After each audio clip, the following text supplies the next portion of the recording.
அத்தை அத்தை, அட வாமா நிலா. என்ன நிலா, நல்லா இருக்கியா? என்ன வள்ளியை பார்க்க வந்தியோ?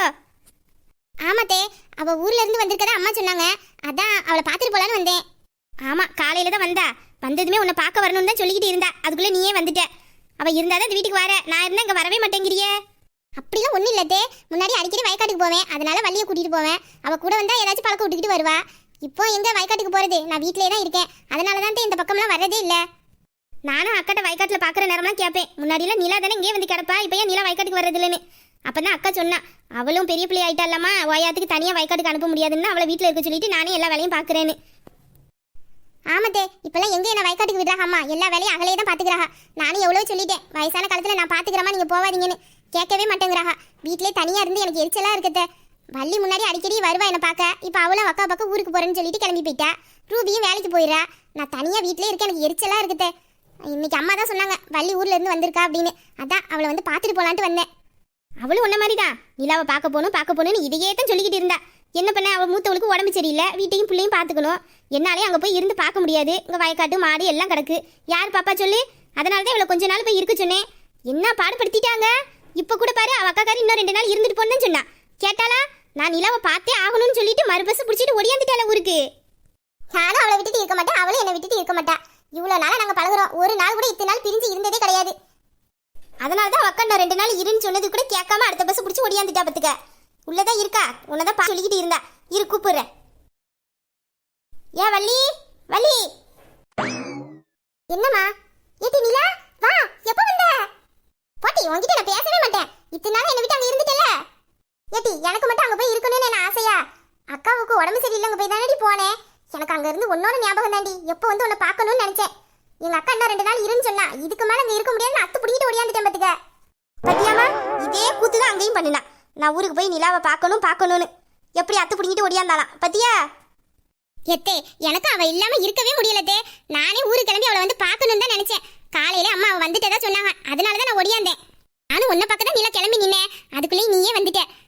சரிம்மா, நீங்க 2 பேரும் கொஞ்ச நேரம் பேசிக்கிட்டு இருங்க. நான் மாட்டை அப்படியே செத்த வயக்காட்டு பக்கமா ஓட்டிட்டு போயிட்டு வரேன். சரிதே. எட்டி, நான் மாட்டை பத்திக்கிட்டு வயக்காட்டு வரைக்கும் போயிட்டு வரேன். உனக்கு அடுப்பக்கட்டுக்கு மேலே காப்பி போட்டு வச்சிருக்கேன், நீனும் நிலாவும் எடுத்து குடிங்க. சாப்பாடு ஒன்றும் செய்யலை, நான் வரும்போது உனக்கு ஏதாச்சும் வாங்கிட்டு வரேன்.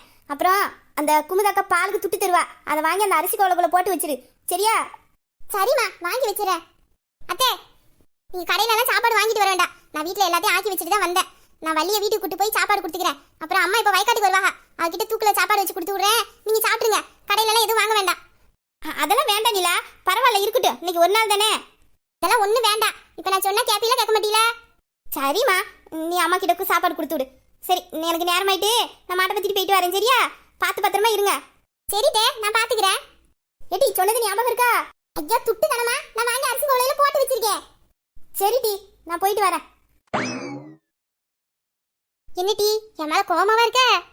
இல்லடி, குளுக்குளுன்னு இருக்கேன். அத்தி பயங்கர கோவத்துல இருப்ப போலயே. ஏட்டி, ஊருக்கு போனமா 2-3 நாள் இருந்தமா, வீட்டை பத்தி வந்தமான்னு வர வேண்டியதானேடி? என்னை பார்க்காம ரொம்ப ஜாலியா இருந்து போல. ஆமா, அப்படியே நான் சிம்லாவுக்கு டூருக்கு போயிட்டு வந்திருக்கேன். இதுல ஜாலியா இருந்தேன்னு வேற கேட்கறா. கொன்றுவன் பத்துக்க. ஆமா, உன்னை பார்த்தா டூருக்கு போயிட்டு வந்த மாதிரி தானே இருக்கு. இனி கொஞ்சமாச்சு தெரியாட்டி, நீ வீட்டுக்கு வந்துட்டியான்னு எத்தனை தடவை இந்த தெருவில் நான் நடையா நடந்திருப்பேன் தெரியுமா? சரி, ஊருக்கு போனியா, ஒரு போன் பண்ணியாச்சும் பேசினியாட்டி என்கிட்ட? அடியே, நானே எங்க அக்காவுக்கு உடம்பு சரியில்லையே, பாவம் கூட ஒத்தாசைக்கு போய் இருக்கலாம்னு நினைச்சு தாண்டி அங்க போனேன். ஆனா அவ பெத்து வச்சிருக்கா பாரு, அவனை மேக்கையே எனக்கு நேரம் இல்லாம போச்சு. பையன் உள்ள என்ன பாடுபடுத்துறா, குரங்கு மாதிரி தாவுறாண்டி. இந்த கரைக்கு போனா அந்த கரைக்கு போறான், அந்த கரைக்கு வந்தா இந்த கரைக்கு வரா. என்ன ராவும் பகலும் ஓட ஓட விட்டு என் உயிரையே எடுத்திருக்காண்டி. இதுல இவளுக்கு போன் பண்ணலன்னு வேற கோவப்படுதா. நானே அவன் படுத்தின பாட்டுல துண்டை காணும் துணியை காணும்னு ஒடியாந்திருக்கேன். இவன் என்னன்னா ஜாலியா இருந்தியான்னு கேட்கிறான். அப்போ நீ என்ன தேடி வரல, உன்னைய தேடி யாரடி வந்தா? உன்னை சொல்லட்டுமா, அவனை விட நீ எவ்வளவோ தேவலாம் பார்த்துக்க. எதுக்கிட்டி? அது ஒன்றும் இல்லட்டி, நீ இப்போ இந்த வயக்காட்டுக்கு போயிட்டு வீட்டுக்கு வர வரைக்கும் தான் என்னை பாடாப்படுத்துவ, என் உயிர் எடுப்ப. ஆனால் அவன் காலையில் 6 மணிக்கு ஆரம்பிக்கிற சேட்டை நைட்டு 11 மணி வரை என்னை வச்சு செய்வாண்டி. அடியே, உன்னை அப்போ நான் அவனை பாடப்படுத்துறேன் இல்லட்டி? அதை வேற நீ கேட்டு தெரிஞ்சுக்கிறியாக்கோ? அடியே, கொண்டுருவன் பத்துக்க உன்னை. இனிமேல் கொல்லத்தானே செய்வேன், அதான் சிக்கிட்டேனே, அப்புறம் என்ன? போட்டி, நான் உன்னை பார்க்க வந்ததே தப்பு, நான் வீட்டுக்கு போறேன். சரிடி சரிடி, கோவப்படாத, நான் சும்மா தான் சொன்னேன். எனக்கும் உன்னை தேடி தாண்டி கிடந்துச்சு. என்ன இருந்தாலும் நம்ம ஊர்ல இருக்கிற மாதிரி அங்கெல்லாம் இருக்க முடியாது டி. எங்க அக்கா சிட்டில இருக்காளா, அது வீட்டுக்குள்ளேயே அடைஞ்சு கிடக்கணும். என்ன இருந்தாலும் நம்ம ஊர்ல இருந்த மாதிரி இல்லை. இங்க நானி வயக்காடு தோப்பு அந்த பம்பு செட்டு எல்லா பக்கமும் போவோமா, அங்க உள்ளே கடந்து எனக்கே எரிச்சலா போயிட்டுடி. எப்போ நம்ம ஊருக்கு வருவோம் உன்னை பார்ப்போன்ட்டு இருந்தேன். இப்போ மட்டும் நல்லா இழிச்சு பேசு. கொஞ்ச நேரத்துக்கு முன்னாடி என்னை தேடணும் தானே சொன்னே நீ? அடியே அதான் சும்மா சொன்னேன்லாட்டி. சரி இங்க உட்காரு, நான் உள்ள அம்மா காப்பி போட்டு வச்சிருக்கேன்னு நினைச்சு எடுத்துட்டு வரேன். அதெல்லாம் ஒன்றும் வேணாண்டி, உனக்கு நான் வேற ஒன்று எடுத்துட்டு வந்திருக்கேன். என்னது டி? அது உனக்கு பிடிச்ச இழந்த பழம் தாண்டி, அதான் பறிச்சுட்டு வந்திருக்கேன். எது இழந்த பழமா? எங்கடி பறிச்சுட்டு வந்தா? நான் வரும்போது வயக்காட்டு வழியா தாண்டி வந்தேன். அங்க நம்ம எப்போதும் குளிப்பெல்லாம் பம்பு செட்டி அது பக்கத்தில் நிற்கிது இழந்த பழம் மரம். அதில் நிறைய காய்ச்சி கிடந்துச்சு. எனக்கு அதை பார்த்தது உன்னோட ஞாபகமாக தான் இருந்தது. அதான் வரும்போது கொஞ்சம் பிடிங்கிட்டு வந்தேன். இழந்த பழம் பிடிங்கிட்டு வந்தியா? எங்கே வச்சிருக்க? வாசப்படியில் தாண்டி வச்சிருக்கேன். எல்லாம் மண்ணா இருக்கு. நீ உப்பு தண்ணியில் போட்டு கழுவி எடுத்துட்டு வா, நம்ம உட்காந்து சாப்பிடுவோம். ரொம்ப நாளா சரி உங்ககிட்ட பேசி நிறைய விஷயம் உங்ககிட்ட சொல்ல வேண்டியது இருக்கு. நானும் உங்ககிட்ட நிறைய பேசணும்னு தாண்டி நினைச்சேன். சரி எடுத்துட்டு வா, நான் கழுவி எடுத்துட்டு வரேன். சரிடி இரு, நான் வெளியில போய் எடுத்துட்டு வரேன்.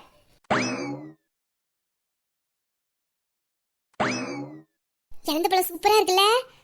சூப்பரா இருக்குடி. எல்லா பழமும் பழுத்துட்டு பத்தியா? பழமா இருக்க போய் தான் ருசியா இருக்கு. எங்க அக்கா ஊர்லயும் இழந்த பழம் கிடைக்கும், ஆனா இப்படி இல்ல. அது பாக்கெட்ல இருக்கும், சாப்பிடவே நல்லாவே இருக்காது. என்ன இருந்தாலும் நம்ம ஊர் வயக்காட்டுல மரத்துல பறிச்ச உடனே சாப்பிடுவோம் பாரு, அந்த டேஸ்ட்டுக்கெல்லாம் அதெல்லாம் வராது. உனக்கு இழந்த பழம்னா ஏன்டி இப்படி பிடிக்குது? அது எனக்கு சின்ன பிள்ளையில இருந்தே பிடிக்கும்டி, ஆனா ஏன்லாம் தெரியாது. எங்க அப்பா வயக்காட்டுல வேலைலாம் முடிச்சுட்டு வரும்போது இந்த இழந்த பழத்தை பிடுங்கி துண்டுல கட்டி கொண்டுட்டு வரும். எங்க அம்மா இதை உப்பு தண்ணியில போட்டு கழுவி அப்படியே கொண்டாந்து தரும். சாப்பிடும்போது செம்ம சூப்பரா இருக்கும். அதுல இருந்தே இந்த இழந்த பழம்னா எனக்கு உசுரா போச்சு. நாளைக்கு பம்பு செட்டுக்கு குளிக்க போவல, அப்போ பறிச்சு தண்ணிக்குள்ள குளிச்சுக்கிட்டே சாப்பிடலாம், சூப்பரா இருக்கும். ஆமாட்டி, பம்பு செட்டில் குளிச்சு ரொம்ப நாள் ஆச்சு பத்துக்க. நாளைக்கு போலாம். அம்மா நான் ஊருக்கு போனதுக்கு அப்புறம் என்னெல்லாம் நடந்துச்சு அதை முதல்ல சொல்லு. உனக்கு வீராவுக்கும் கல்யாணம்லாம் பேசியாச்சா, இல்ல ரெண்டு பேரும் கல்யாணம் பண்ணிட்டு கொடுத்துணும் என்னமோ நடத்துறீங்களா? கொல்ல பண்ணிடுவோம் பத்துக்க. ஆமா அப்படியே நடிச்சிருவா. நீ அவன்கிட்ட காதல் சொல்றதுக்கு முன்னாடியே உன்னை அந்த வேலைலாம் பார்த்தான். இப்போ நீ காதலின்னு சொல்லியாச்சு. என்னெல்லாம் பண்ணி வச்சிருக்கானோ யாருக்கு தெரியும். என்னடி தலைகளை சுத்துதா, வாந்தி என்னமோ வருதா? எதுக்கிட்டு இப்போ முறைக்கிற? அதானே உனக்கு என்கிட்ட அட்டி வாங்கி ரொம்ப நாள் ஆச்சு, அதான் முதுகுலாம் ஊறுது போல. காலு கிட்ட தான் இருக்க, சமட்டி தள்ளிடுவேன், வாயை மூடி இருப்பதுக்க. அத்தி அடிச்சாலும் அடிச்சிருவா. சரிடி விடு விடு, எனக்கு அவன் மேல நம்பிக்கை இருக்கு, ஆனா உன் மேல நம்பிக்கை இல்லை பத்துக்க. என்னது? இல்ல இல்லடி, எனக்கு உன் மேல நம்பிக்கை இருக்கு, அவன் மேலதான் நம்பிக்கை இல்லை. ஏன்னா அவன் சரியான கல்லனாச்சே, ஏதாச்சும் வேண்டாத வேலை என்னமோ பார்த்து வச்சிருவான். அதுக்காக தான் கேட்டேன். அத்தி என் வள்ளி உன் வாயில தாண்டி உனக்கு சனியே. இல்ல இல்ல நான் ஒன்னும் சொல்லுவேனா, என் நிலா பத்தி எனக்கு தெரியாது. சரி இல்ல பாத்துக்க. சாரி டி, டங்கு ஸ்லிப் ஆயிட்டு பத்துக்க. சரி சரி விடு, முறைக்காத. என்ன நடந்துச்சுன்னு அதை சொல்லு ஃபர்ஸ்ட். சும்மா இந்த முட்டைக்கண்ணை வச்சு முறைச்சு பாப்பா. இதுல வேற அவன் இந்த கண்ணுல தான் விழுந்தேன்னு சொல்லுவான்.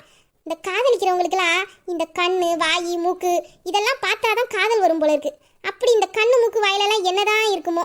நானும் இவ கூட இத்தனை நாளா இருந்திருக்கேன். இவ கண்ணு வாயி மூக்கெல்லாம் பார்த்துதான் நானும் பேசுறேன். அப்படி எதுவும் எனக்கு தோணுன மாதிரி தெரியலையே. என்னடி என் மூஞ்சியே உத்து பார்த்துக்கிட்டு வாய்க்குள்ள என்னமோ முடங்கிக்கிட்டு இருக்க? அது ஒன்றும் இல்லடி, இந்த வீரா பயலுக்கு உன் கண்ணை பார்த்தாதான் காதல் அருவியா கொட்டுதுன்னு சொல்லுவான். அதான் இது இருந்து கொட்டுதுன்னு பார்த்துக்கிட்டு இருக்கேன். குழி தோண்டி புதைச்சிருவேன் பத்துக்க. உன்னை என்ன நடந்துச்சுன்னு எல்லாத்தையும் சொல்லிட்டு அதுக்கப்புறம் எனக்கு குழி தோண்டி போத. ஏய் நீ ஊர்ல இல்லாத நேரத்துல இங்க நிறைய விஷயம் நடந்துட்டுடி. உனக்கு ஒன்று தெரியுமா, நான் என்னெல்லாம் இழந்தனோ அதெல்லாம் எனக்கு திரும்ப கிடைச்சிட்டு. என்னடி சொல்ற? உன்கிட்ட சொல்லியிருக்கேன்ல என்னோட சுமித்ரா அத்தையை பத்தி. ஆமா, அவங்க ஏதோ வெளியூர்ல இருக்கதா சொன்னியே. எங்க அத்தை இப்போ உயிரோடு இல்லடி. என்னடி சொல்ற? உயிரோடு இல்லையா? அவங்க ஏதோ வெளியூர்ல இருக்கதா தானே என்கிட்ட சொன்ன. ஆமாடி, நானும் அப்படிதான் நினைச்சுக்கிட்டு இருந்தேன். எனக்கு இப்ப தாண்டி தெரியும் என் அத்தை உயிரோடு இல்லைன்னு. ஐயோ என்னடி ஆச்சு உங்களுக்கு? என் அத்தை தீ விபத்துல இறந்து போயிட்டாங்களாம். தீ விபத்துலையா? தீ விபத்துல உன்னோட? ஆமா, அந்த விபத்துல இறந்து போனது சந்திரன் தான் என்கிட்ட சொன்னாங்க. ஆனா உண்மையில இறந்து போனது என்னோட அத்தடி. அப்படின்னா ஓ சந்திரா இறக்கலையா? இல்லடி, என் சந்திரா இறக்கல, உயிரோட தான் இருக்கிறா. என் அத்தை அவங்க உயிரை கொடுத்து என் சந்திராவை காப்பாத்திருக்காங்க. எனக்காக என் சந்திராவை இந்த உலகத்துல விட்டுட்டு போயிருக்காங்க. அவங்களோட உசுறு தான் என் சந்திரா. இப்போ என்னடி சொல்ற? சந்திரா உயிரோட இருக்கானா? ஆமாடி, என் சந்திரா சின்ன வயசுல என்கிட்ட எப்படி இருப்பானோ அதே மாதிரி தாண்டி இப்பவுமே இருக்கிறான். உன்கிட்ட அடிக்கடி சொல்லுவேன்ல, அவனுக்கு நான் தான் உசுறு, எப்போதுமே என் கூடயே இருக்கணும்னு தான் ஆசைப்படுவான், என்னை அப்படியே பாதுகாப்பா பாத்துக்கிடுவான் அப்படின்னு சொல்லி அதே மாதிரி தாண்டி இப்பவும் இருக்கான். உனக்கு ஒன்று தெரியுமா, நானும் சந்திராவும் கல்யாணம் பண்ணிக்கிட்டோம். கல்யாணம் பண்ணிக்கிட்டீங்களா? நானும் சந்திராவும் கோயில்ல யாருக்கும் தெரியாம கல்யாணம் பண்ணிக்கிட்டோம். ஏய், என்னடி பேசிக்கிட்டு இருக்க? சந்திராவை கல்யாணம் பண்ணிக்கிட்டியா? அப்போ அப்போ வீரா வீரா என்னடி ஆனா? அவனை விரும்பிக்கிட்டு இருந்த, அவனை தானே நீ கல்யாணம் பண்ணிக்க போறதா சொன்ன? அப்படி இருக்கும்போது எப்படி நீ சந்திராவை கல்யாணம் பண்ணிக்கிட்ட? அப்போ வீராவோட நிலைமை? அடியே, சந்திராவும் வீராவும் ஒரே ஆளு தாண்டி. நான் வீராவை தான் கல்யாணமே பண்ணியிருக்கேன். வீராவை கல்யாணம் பண்ணிருக்கியா? அப்போ இப்போ உங்க அத்தை பையனை கல்யாணம் பண்ணதா சொன்ன? அடியே லூசு, சந்திராவும் வீராவும் ஒரே ஆளு தாண்டி. சின்ன வயசுல என் கூட இருந்த சந்திராவும் இப்போ என்ன லவ் பண்ணிக்கிட்டு இருக்க வீராவும் ஒரே ஆளுதான். என் சுமித்ரா அத்தையோட பையன், ஒரே பையன். அவனை தாண்டி நான் கல்யாணமே பண்ணியிருக்கேன். அப்படி தெளிவா சொல்லி தொலைய வேண்டியதானடி. கொஞ்ச நேரத்துல என் நெஞ்சே விடிச்சிட பத்துச்சு. பாவி மவளே. ஏண்டி என்னாச்சு? என்ன ஆச்சா? கொஞ்ச நேரத்துல பதற விட்டுட்டாளே. ஏண்டி சொல்லும் போதே சந்திராவும் வீராவும் வேற வேற இல்ல, ரெண்டு பேரும் ஒரே ஆளுதான். என் அத்தையோட பையன், அவனை தான் நான் கல்யாணம் பண்ணியிருக்கேன்னு ஒழுங்கா சொல்ல மாட்டேன். அத்தி, அவன் உன்னை சும்மாவே விரட்டி விரட்டி காதல் பண்ணா. உன் கூட பேசுறதுக்கு என் கழுத்துல கத்தி வச்சான். திடீர்னு வீராவை விட்டுட்டு சந்திராவை கல்யாணம் பண்ணிக்கிறேன்னு என்கிட்ட சொல்லுத. கொஞ்ச நேரத்துல நடுநடுங்க விட்டுட்டியடி பாதவத்தி. என்ன டீ, பயந்துட்டியோ? பயந்துட்டேன் மவளே. ஒழுங்கா எதுவா இருந்தாலும் சொல்லு, இல்ல கண்ணாடியில குத்தி கண்ணை பிடிங்கி போடுவேன் பாத்துக்க. ஒழுங்கா என்ன நடந்துச்சுன்னு சொல்லிட்டி. அத சொன்னல, கல்யாணம் பண்ணேன்னு சொன்னேன். அதுக்கப்புறம் என்ன நடந்துச்சு? வீரா தான் சுமித்ராவோட பையன்னு உனக்கு எப்படி தெரியும்? நான் உங்ககிட்ட சொல்லியிருக்கேன்ல, நானும் வீரா மாமாவும் ஒன்றா இருக்கும்போது யாரோ மாமாவை கொலை பண்ண வராங்க. அப்படி வரும்போது ஒருத்தர் வந்து என்னை காப்பாத்துறாரு அப்படின்னு சொன்னேன்ல.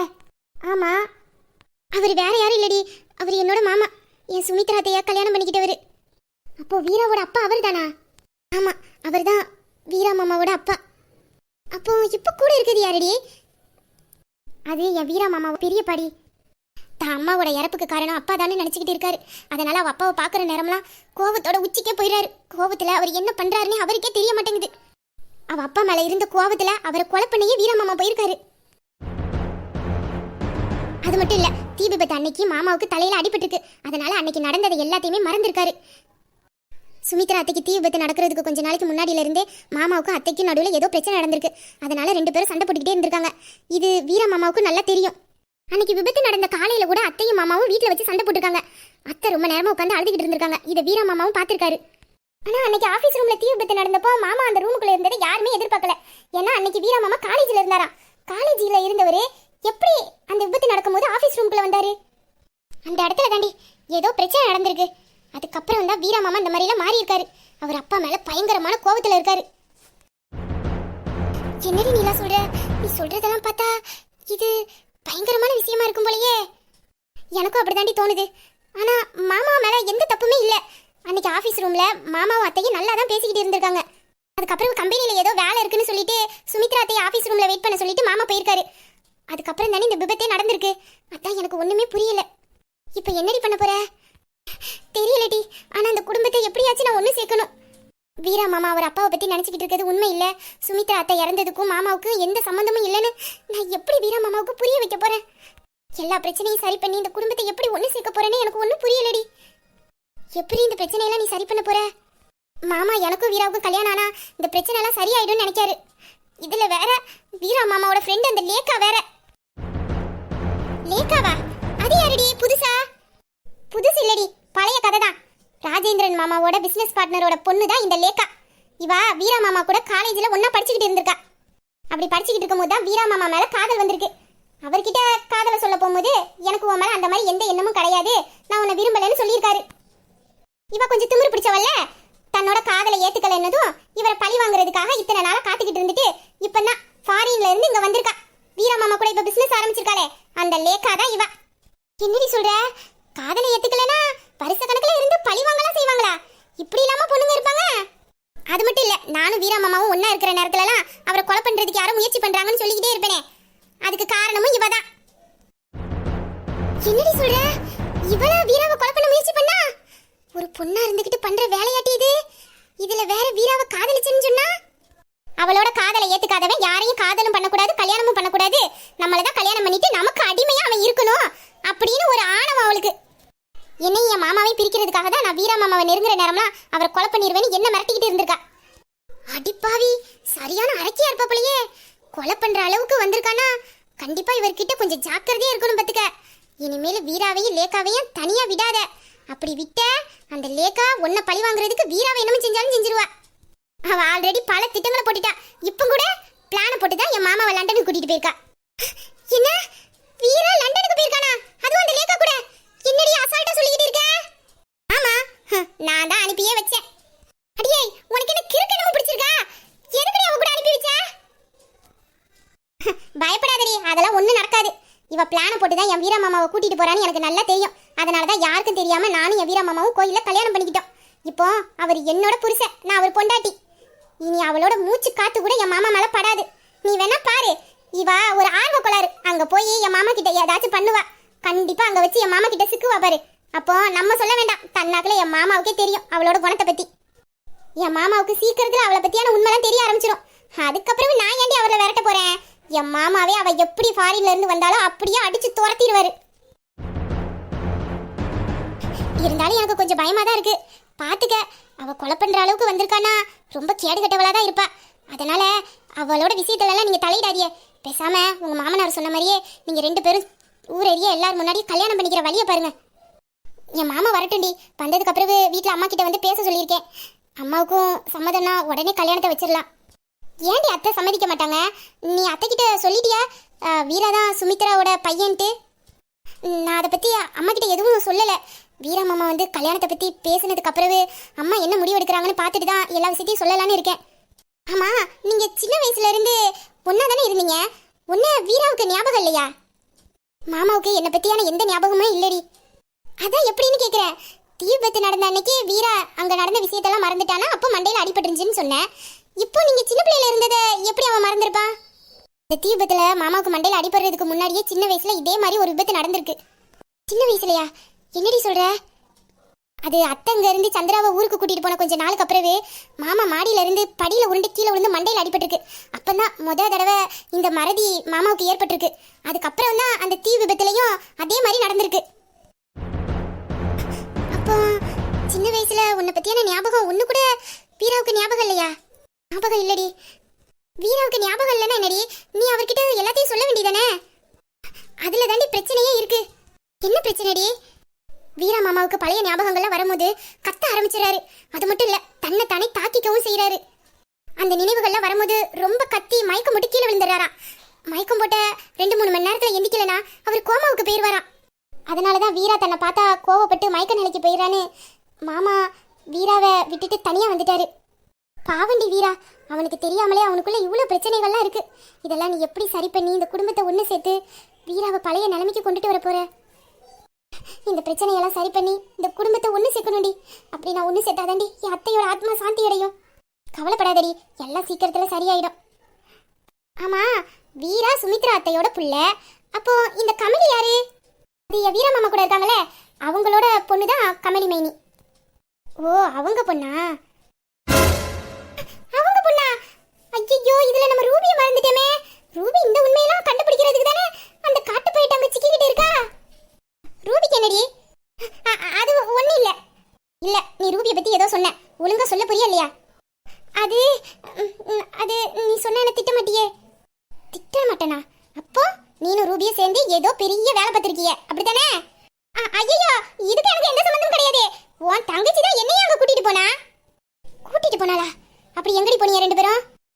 அது ஒன்றும் இல்லடி, நீ இப்போ சொன்னல இதெல்லாம் கண்டுபிடிக்கிறதுக்காக தான் ரூபி அந்த ஆஃபீஸில் வேலைக்கு போயிருக்காடி. எது, அந்த ராஜா மாமா ஆஃபீஸில் வேலை பார்த்துக்கிட்டு இருக்காளே, அதை சொல்றியா? என்னது, ராஜா மாமாவா? ஆமாண்டி, அது மட்டும் இல்லை, ரூபி அந்த ஆஃபீஸில் வேலைக்கு சேர்த்து விட்டதே நான் தான்.